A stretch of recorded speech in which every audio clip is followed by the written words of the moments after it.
Tui whaatalo whaatol whaapoponga o Tala mai le si ufonga le laumua mō le nei au auli. Na whaalia wa samana ia Winston Peters, le minister vai whafo New Zealand, sa whaafonga le whinangalo ma le tūlanga le United States e whaatatau ia Palestina, peitai e sili le tau fi ia te ia lavolona manatu e winga i le tūlanga o Amerika i le amata upu. Sa whaitoina Donald Trump i lana saunoanga i lumo malo o whaatasi, le whaatuptupla ia peo le numero malo i tutono le sao whaingo malo o whaatasi. Wo lato tau wia le Hamas e ala ilo lato langolango ino le State o Palestina na sauno Trump, na ia whaamutaina ni taua se fitu, ua leva le maua lava ni unga ai le ma se telefoni ato malo o whaatasi e te lele malo si angai malo o whaatasi peitai e le o whaongaina e na o upu ai le o mawhai o na tino mai le mawhai e upu e le ini ngā luenga o na fufoa ini taua pe o na sauno ai Trump ilu mau le fono sa fsilingi e le autostala Vava Samanaya i se taimi mulmuliane pe tala whianga ia whaitionga Trump pe ta ina sauno Vava Samanaya e le mawhaia te o na whaini saunoanga le tala whianga i whaapea. Mulmuliane na whaalia ele ofisa le li minister o le wingol saunoanga Vava Samanaya e le tala whianga i le whaitio ino le saunoanga le li prestene. E te lefo i se vaengo le saunoanga Trump na ia whaitio ina i polisi atunuu o malo o whaatasi i whe malanga inga po tangata maisi atunuu e malanga pe ulu fale manonofo mau isi atunu na ia fautoa ina i Europa o lana me tutia le tau fio tangata mai whawhe ulu fale atu i Amerika e pauleo le awala e whaasao ma puipui ailo lato tupu anga wa tele tangata mai Afrika masasa e tutonu wanga i Europa ina i tau sanga utona i atu o le tai au le asto na i taimi New Zealand e whai ele sauno nga Vava Samanaya e whai masuyo New Zealand i le fono a malo o whaatasi Sāmoa fo i le avanoe whelua i ai Vava Samanaya ma le minister le vai whafo Australia Penny Wong a o iai i le fono. Na sainia Vava Samanaya se malilienga o au nanga i whio inga i le ea ma le minister le vai whafo Iceland ma a wai fo i se fono tanga pa anga New Zealand i Europa ma Indo-Pacific. Ina ua makale tau wala aunga ale asosio whaia ongo kolisi mula lato kone wherinisi whaal tau sanga i kalai estete le asolua na ilongo fia le tangata na le awai o le ministawa onga Erica Stanford. Le saunanga amata le perstene o le asosi Chris Abercrombie na ia whailo aile le awai o le minister. Na ia le fofuanga e sauno ai Stanford i le saunanga autu al fono pe ona whaamautu ina le masino aperila e to saima le saunanga al perstene a na to e suina i aso tona i atu. Na sauno Abercrombie o le whaalinga lo official minister na tu inatu i le uni wa isa tasimata upe te tau lava na awa i le minister pe tai o se taimi mulmuliane ina uatali i fesile lau whaasalalau na ta waisa na fautuaina o ia le matanga luenga ina ia awane i awa i le fono le asosi o nolo whaanga solo pia whaatala noanga ma le uni e whaatatau ila latou te e fōlinga e le o silafia e Stanford e to o tele ministawa o ngai taimi o le Labour ma le National na o atu lava ia latou kone wherenisi i taimi sa whai e fo ini fete e na inga whainga tā pe ona saunoa le prestene o le asosi a whaia ongo kolisi.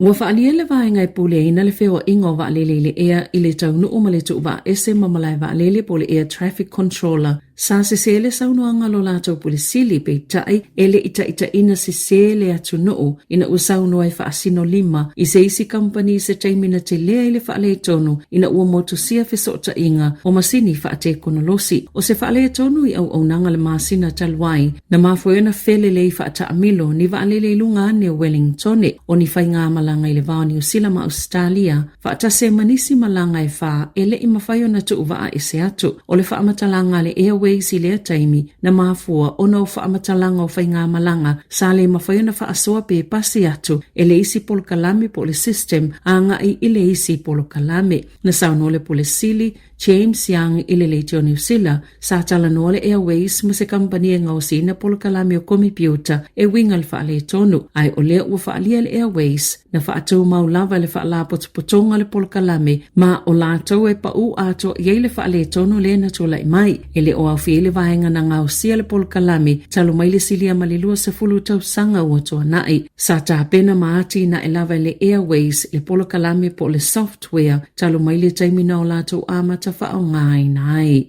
Ua whaaleole te eo tangata ma whaala potopotonga I whina wina mata upo mo tangata malanga mai whafo mau New Zealand e ne whautuanga ufofoina le malo I whaatatau e tangata e toi whaafo I whaamalo si peti poti I atonu una malanga mai ai o le aso whao se tema na whaasila ia suwinga I le tula fono le Immigration Act o le a whaafaingofiona toi ti poti tangata I le isitiseni pe a whaatinoina ni soli tula fono ngaonga tusa lava pena no fo mau I New Zealand mo le lua se fulu tausanga o le asuia mai le se fulu tausanga o lo o iei nei. Na whaasilsila le minister fe malanga inga Erica Stanford suinga ia ufofoina I le asotonu na whaalauiloa ia lana matanga luenga foi numero fo tangata o vaso le na iloa ai o tonga ma Sāmoa e fōlinga mai pitusili ona o vaso I New Zealand. O le tausanga iloa fe lua na whaalia I se ripoti e to afase lau tangata solto la fono na toi whaafo I whaamalo si atu moto le Pasifika I le vao le lua fe sful tolu ma le lua fe sful valu na whaalia fo I se ripoti a le Lowy Institute e te lele si itia o solto la fono le Pasifika ona o tangata solto la fono I e tipoti atu mai New Zealand whapea Australia ma le United States o Amerika na whaalia foi numera e pito te lele foi numera o tonga na o vaso I New Zealand pito I saina o le United States ma Sāmoa hui lea o tangata anu o tonga ma Sāmoa e maua lalo I fona I lo le lua pasene na o vaso I le lua tausanga wa tuanai na saunoa anahila kano ngataa o le whaalapotopotonga le Aotearoa Tonga Response Group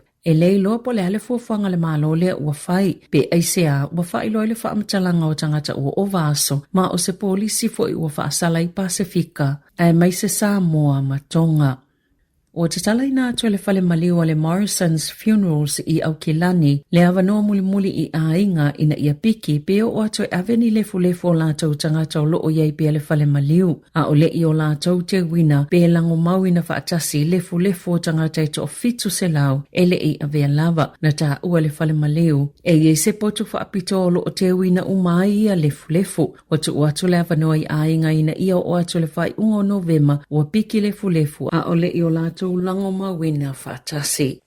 O lo saunga le mu pea le fuala au le paracetamol mo tina maitanga e ui saunoanga President Donald Trump e tu saima le whaamatalanga le whaalapotopotonga whaatosanga New Zealand. Le New Zealand College of Midwives wana nafina whaiese fōlasanga a le President o le United States e whaapea o le paracetamol le tonga whitia ini tinga o le tino whaapea ma le fiva e le te tau na inuina e tina maitanga o na ieli so tanga ma le alu ilungo tūlanga la matia o whana witi i le a fianga e tā ua le autism po o tamaiti e se lava fo i le atina enga o lātou whai ai. Sa iei whaatasi le President ma le whailau tusi o soifua malaloina Amerika o Robert F. Kennedy Jr. le ana amataina le suenga I mafua anga umalava o le autism na tā ueli poti ali Associated Press ele ini whaamaoninga o maua ele o iei fo ini mau fau eilo ai le sao o ia talitonunga pe ona folasia e Trump o le tali al whaalapotopotonga o whaatosanga New Zealand whaapea o ni mau whaasaya ni te si longa o lo o iei ele o iei siso o tanga I le vao le paracetamol ma lea whaafitauli o le soifua malaloina ma o le paracetamol e pito silio na saunga le mo tina maitanga pe ala ngona le tinga o le tino pe maua fo I le fiva na whaalia Dr. Ian Town le whaufautua sinia whaasaya ni si ala matanga luenga o soifua maloloina New Zealand ele o suia la lātou whautuanga ma o lo o whaawau ona avea le paracetamol ma fuala au pito silio na saunga le mo tina maitanga. Na langa fo I Trump ni popole ngai winga I tui pui e whaapea o se tasi o mafua angai aluai ilungal numero tamaiti le autism le wa afiele tasi mai le tolu tasi tamaiti I le United States. Ua whaamuamua le malo le whaasaunga o tupe mo whale whaingaluenga na ilo aia tataua tamaita I matangata whaingaluenga le tō mau po part-time workers mo ni tau I Tala whengai pe ama mai whaape maso malo lo whaale malo pe ona whaalia le pisa ina ua whaiele wholasanga le minister mata upi whale whaingaluenga o Brooke Van Belden e winga I se swinga tele le tō la fono le Holidays Act luafe ma le tolu e whaie se tō la fono fau le ua whaamoe e amata whaamamaluina I le tausanga a sau o le a whaititia so mai o tangata e le whaingaluenga tū mau po part-time workers ma o le mau o le minista o le a whaopopoina i ngā luenga part-time mō le tamau a inga o le a whaatuptupla ia so mai ma so levi whaale tausanga e fua i tū la whai ngā luenga ma o se tūlanga i manui ei tangata whai ngā luenga o pisinisi whaapea ma le atunu o peona sau no le minista o tangata o le o maua tupe o le ACC o le ale toi maua fo'i ni livi i taimi ele o whai ngā luenga ai o nisi suinga e ele whaamoe le a manui ai mātua ma si iti ai totongi o casual workers po o tangata se ilonga lava e mo'omia o na fto awaala au le e whai ngā luenga e anga i umalava i ei au nanga i lea polkala me fau pea mai atau sanga e lua talo na pasial to la fono na sau no Fleur Fitzsimons le whailautu sel pisa a o suinga nei o se isi lea mafo anga o le a o ai tangata i Australia o lo o le lea tuai tutongi whapele tūlanga o ngā luenga. Ua whailoni whaamatalanga fōwe winga lea se singa whaalilo-lilo o le whaululunga o le FBI o le United States of America o Cash Patel. I whaamamonga na whailo atu i le leite o New Zealand, wa tā uaile taimi whaatulanga ina o lea se singa o le paketi, ma fuafuanga mo fsota inga o lea malanga, o le sui pito maa walunga pesi nia leo le whainga malolo na lua a Donald Trump o a siasi mai New Zealand. Na sainia le minista mo su enga wha leo na nā New Zealand o Judith Collins se pakete se fulu a whetalai tutongi le whale no whai o tau mawhtanga pa se waalele manipol kalami tautu risi mo Patel sa tukusi ei se whaamatalanga le SIS e whaapea o lea se singa e le whaalawa i teleina ona o le popolenga i le puipuinga se iwanga na uatoi fo i Patel sa ulua i mumusu sui o le malo e whaamatala le mafo anga lea se singa le whaululunga o le FBI a Amerika ai o le ua whailoa e whaapea sa tatalaina se ofisa di Wellingtone. Betu sama le valu 5% le numero tamaiti na awaia o ngai aso uma e le kuata taluai. Tali tutusa ma le foi numero i le kuata i toa atu. Na whaalia i whaamomonga le matanga luenga o a onga e whaalua na silia ma le valu pasene. Le numero tamaiti na o i le a onga i aso taitasi i le amatanga o le kuata lo na tolu le masino i ulai. Aina pa u le fitu 5% i le aso wharaile o le vai aso taluai le aso mule le kuata. E 5 selau valus fruta siafe ma le tasi tamaiti. Na o onga mai lea o whainga e fit selau fitus fultolu afe iwa selau 5 ono. Sa tatau ona iai i le aso mule lea onga. Mana si itia fo i le 12% le numero tamaiti e lea o onga a e leilo le mafua anga. Na lipotia ia onga le mawalunga le numero tamaiti na mamai i le tau malulu i le kuata taluai. E titau ona o i le iwa 5% tamaiti e awai i aso ta itasi lea onga ina ia ausia le matati a le malo o le valu 10% o tamaiti e awai le silia ma le iwa 10% o ala tau vasenga. Tala fawia ma le si ufonga le laumua mo le nei au auli.